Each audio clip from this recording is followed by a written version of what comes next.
हम अक्सर भूल जाते हैं कि ये देह, ये शरीर केवल मांस और हड्डियों का ढांचा नहीं है। ये उस परमात्मा का जीवंत मंदिर है। और जिस तरह एक मंदिर की दीवारों में दरारें आने पर उसके भीतर जलने वाला दिया हवा से बुझने लगता है, ठीक उसी तरह जब हमारा शरीर रोग, थकान और कमजोरी से घिर जाता है, तो हमारी आत्मा का प्रकाश भी धुंधला करने लगता है। आज सोल शक्ति पर हम किसी साधारण औषधि की बात नहीं करेंगे। आज हम प्रकृति की उस प्राण शक्ति को अनावृत करेंगे जिसे हमारे ऋषियों ने सिर्फ भोजन नहीं बल्कि अमृत तुल्य माना है। एक ऐसा रहस्य जो आपके रसोई घर में चुपचाप बैठा है, लेकिन जिसमें इतनी क्षमता है कि वो 80 वर्ष के वृद्ध शरीर में भी 18 वर्ष के युवा की विद्युत शक्ति यानी कि इलेक्ट्रिसिटी का संचार कर दे। मेरे प्रिय आत्मबंधुओं, अगर आज आप अपनी साधना में, अपने जीवन में थकान, रोग या कमजोरी महसूस कर रहे हैं, तो अगले कुछ पल आपकी चेतना और आपके शरीर को पूरी तरह बदल सकते हैं। गहरी सांस लें और इस ज्ञान को अपने भीतर उतरने दें। आज का मनुष्य एक विचित्र विरोधाभास में जी रहा है। हम सुख की तलाश में लाखों रुपए खर्च कर रहे हैं, महंगी रासायनिक दवाओं पर, कृत्रिम सप्लीमेंट्स पर, जो हमें भीतर से खोखला कर रहे हैं।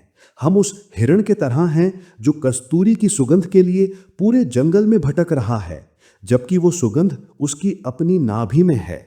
सोचिए, क्या परमात्मा ने हमें कमजोर होने के लिए बनाया है? नहीं, लेकिन आज हर घर में, हर परिवार में एक मौन चीत्कार है। आठ ऐसी समस्याएं जो हमारे समाज को, हमारी भारतीय काया को दीमक की तरह खा रही हैं। जरा खुद से पूछिए, क्या ये आपकी कहानी है? एक, संधि पीड़ा यानी कि जॉइंट पेन। क्या आपके घुटनों से आती वो कड़क कड़क की आवाज, उठते बैठते समय वो असहनीय दर्द आपके शरीर की प्रार्थना नहीं बल्कि एक चीख है? दो, रक्तचाप का असंतुलन यानी कि हाई बीपी, नसों में दौड़ता तनाव, सिर में भारीपन, जैसे मन कभी शांति ना हो। तीन, दुर्बल स्नायु यानी कि नर्व डैमेज, नसों की कमजोरी जो आपकी आंतरिक शक्ति को सोख रही है। चार, क्षीण रोग प्रतिरोधक क्षमता यानी कि वीक इम्यूनिटी, मौसम बदला नहीं कि शरीर हार मान लेता है। सर्दी, खांसी, बुखार ये संकेत है कि आपका आभा मंडल कमजोर पड़ चुका है। पांच, प्राणहीनता यानी कि फटीग, सुबह आंख खुलती है लेकिन शरीर में उत्साह नहीं होता, ऐसा लगता है जैसे किसी ने सारी ऊर्जा निचोड़ ली हो। छह, भंगुर हड्डियां यानी कि वीक बोन्स, शरीर का आधार ही हिल रहा है। सात, हृदय का भय यानी कि कोलेस्ट्रॉल और हार्ट इश्यूज, दूषित खानपान से नसों में जमा मल जो आपके हृदय प्रेम के उस केंद्र को खतरे में डाल रहा है। और आठ, अनिद्रा यानी कि इंसोम्निया, और सबसे भयावह, रात भर करवटें बदलना। जब शरीर सोता नहीं तो आत्मा जागृत कैसे होगी? यदि इनमें से एक भी लक्षण आपके जीवन में है तो घबराएं नहीं। प्रकृति माँ ने हमें समस्या दी है तो समाधान भी दिया है, और वो समाधान एक छोटे से बीज में छिपा है जिसे हम साधारणतः कद्दू का बीज यानी कि पंपकिन सीड कहते हैं। हो सकता है आपके चेहरे पर एक मुस्कान आ गई हो। कद्दू, वो सब्जी जिसे हम अक्सर अनदेखा कर देते हैं, लेकिन योगानंद जी सिखाते थे कि ईश्वर हर अणु परमाणु में छिपा है। ये बीज कचरा नहीं है, ये प्रकृति का परमाणु ऊर्जा संयंत्र है, नेचर्स न्यूक्लियर पावर हाउस।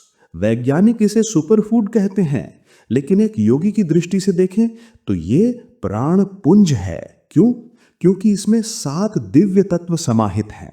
ध्यान से सुनिए, क्योंकि ये ज्ञान आपके शरीर रूपी मंदिर की नींव को पत्थर जैसा मजबूत बना देगा। एक, जिंक यानी कि पौरुष का आधार। इस छोटे से बीज में किसी भी मल्टीविटामिन से अधिक जिंक है, और आध्यात्म में जिंक केवल एक खनिज नहीं है, यह आपके ओजस का रक्षक है। ये पुरुषों की आंतरिक शक्ति, उनकी प्रजनन क्षमता और टेस्टोस्टेरोन का निर्माण करता है। ये वही ऊर्जा है जो रूपांतरित होकर आध्यात्मिक तेज बनती है। दो, मैग्नीशियम यानी कि शांति का स्वामी, हमारे शरीर की 300 से अधिक क्रियाओं को ये अकेला नियंत्रित करता है। ये आपकी नसों को शांत करता है, रक्तचाप को नियंत्रित करता है। एक योगी के लिए मैग्नीशियम वो तत्व है जो शरीर को स्थिरम सुखम आसनम के लिए तैयार करता है। 3, ओमेगा 3 यानी कि नसों का इंजीनियर। ये वो स्नेह हेल्दी फैट है जो आपकी धमनियों की झाड़ू लगाकर सफाई करता है। ये बुरे कोलेस्ट्रॉल को ऐसे धो देता है जैसे गंगा पापों को धो देती है। 4, ट्रिप्टोफैन यानी कि आनंद का रसायन। क्या आप जानते हैं इस बीज में खुशी का राज छिपा है? ये सेरोटोनिन और मेलेटोनिन बनाता है, वो तत्व जो आपको गहरी स्वप्नहीन नींद यानी कि सुषुप्ति की ओर ले जाते हैं जहां हीलिंग होती है। 5, फाइबर शुद्धि का कारक। पेट का स्वास्थ्य ही मन का स्वास्थ्य है। ये आंतों की ऐसी सफाई करता है कि कोई रोग वहां घर नहीं बना पाता। 6, एंटीऑक्सीडेंट्स यानी कि शरीर का रक्षक। यह आपकी कोशिकाओं को समय से पहले बूढ़ा होने से बचाता है।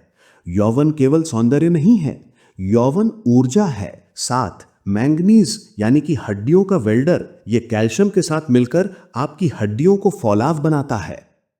ज्ञान होना पर्याप्त नहीं है, ज्ञान का अनुप्रयोग ही उसे विज्ञान बनाता है। आयुर्वेद कहता है हर औषधि के सेवन की एक विधि है, एक संस्कार है। तो इस अमृत का पान कैसे करें? विधि 1, मेरुदंड की मजबूती के लिए, for strong bones and joints. जिन साधकों के घुटने ध्यान में बैठते समय दुखते हैं, जिनके जोड़ों से कटकट की ध्वनि आती है, ये वायु दोष और कैल्शियम की कमी का संकेत है। प्रयोग: रात को या सुबह 1 चम्मच कद्दू के बीजों को हल्का कुटा हुआ गुनगुने दूध के साथ लें। दूध का कैल्शियम और बीज का मैग्नीशियम मिलकर आपकी हड्डियों में समा जाएंगे। और जिनके दर्द अधिक हैं वे कद्दू के बीजों के तेल से घुटनों की मालिश करें। इसे एक चिकित्सा नहीं, इसे अपने शरीर के प्रति प्रेम की अभिव्यक्ति माने। 60 दिनों में आप पाएंगे कि वो ध्वनि, वो दर्द मौन हो गया है। विधि 2, ओज और पौरुष के लिए, for vitality and inner strength. आधुनिक जीवन शैली ने पौरुष को क्षीण कर दिया है। यदि आप भीतर से खोखलापन महसूस करते हैं तो प्रयोग: 2 चम्मच भीगे हुए कद्दू के बीज प्रतिदिन खाली पेट चबा चबा कर खाएं। इसे प्रसाद समझकर ग्रहण करें। 60 दिनों तक ये नियम खंडित ना हो, आप अपने भीतर एक बिजली, एक नई चेतना का प्रवाह महसूस करेंगे। विधि 3, मन की शांति और निद्रा के लिए, for stress and insomnia. Gita में श्री कृष्ण कहते हैं युक्त स्वप्नावबोधस्य।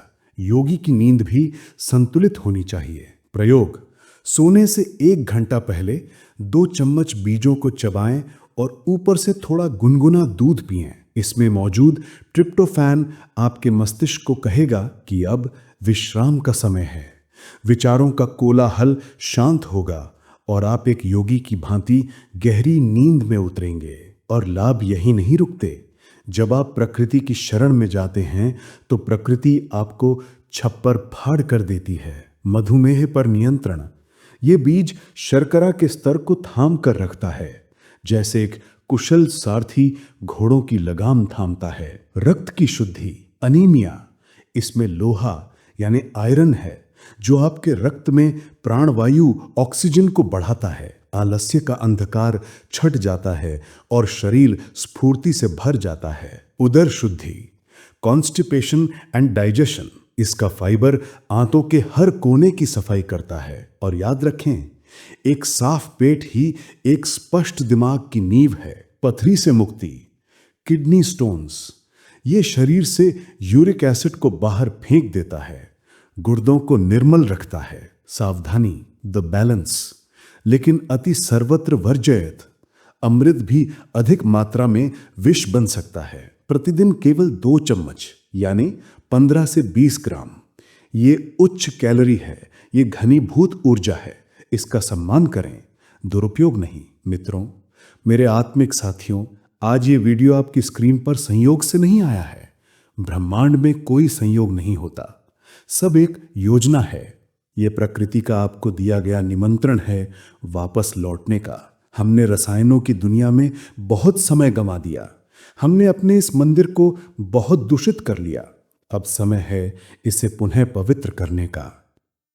परमहंस योगानंद जी हमें सिखाते हैं अपनी साइंटिफिक हीलिंग अफर्मेशंस में कि मैं शरीर नहीं, मैं आत्मा हूं, लेकिन ये शरीर मेरा यंत्र है, इसे स्वस्थ रखना मेरा धर्म है। जब आप इन बीजों का सेवन करें तो केवल चबाएं नहीं, मन में भाव लाएं कि आप साक्षात सूर्य की ऊर्जा को, प्रकृति के प्रेम को अपने भीतर ग्रहण कर रहे हैं।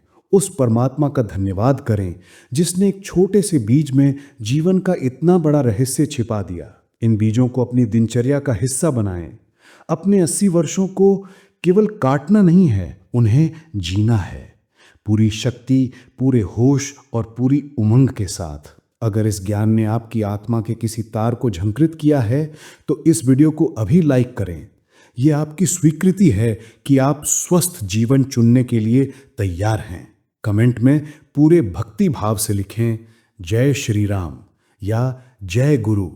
ये शब्द नहीं, ये एक संकल्प है आपकी आरोग्यता का। आप सुन रहे थे सोल शक्ति। ईश्वर आपका कल्याण करें। प्रणाम।